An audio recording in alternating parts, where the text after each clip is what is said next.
আসসালামু আলাইকুম। সন্ধ্যাবেলা একটা চার্জার আসছে আমাদের কাছে, দেখেন কি অবস্থা। কয়েলটা আমার হাতেই বাঁধা ছিল, 1 বছর পার হয়ে গেছে ইনশাল্লাহ।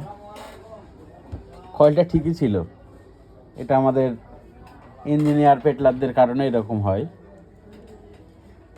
গরমের সময় 5 ঘাট 6 ঘাট দিত, কিন্তু এখন দেখেন আমাদের এখানে লাইনে ভোল্টই আছে 233, গরমের সময় থাকে 218, 20, 19, কিন্তু ওই সময়ের সাথে তো এখন আর এক তুলনা করলে হবে না।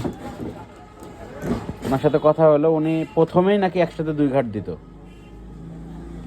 তাড়াতাড়ি চার্জ হওয়ার জন্য, কিন্তু প্রথমে 2 ঘাট দিলে তো হবে না।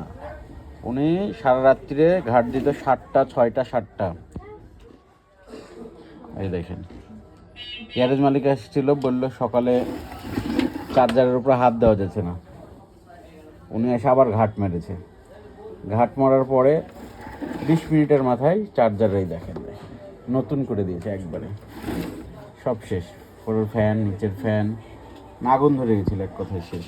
এই দেখেন, তো আমাদের ভুলের কারণে এই জিনিসগুলো হয়। তারা যদি একটু বুঝে শুনে ঘাট মারে, এই জিনিসগুলো হয় না।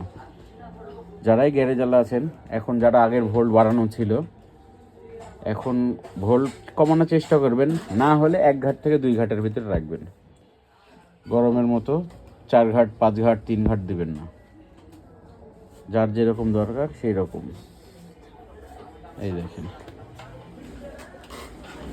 এই কিছু নাই, কিছু নাই, সব নতুন। এটা এখন আবার নতুন করে বাধাই করা হবে, দেখি আল্লাহ ভরসা, দোয়া রাখবেন। আসসালামু আলাইকুম।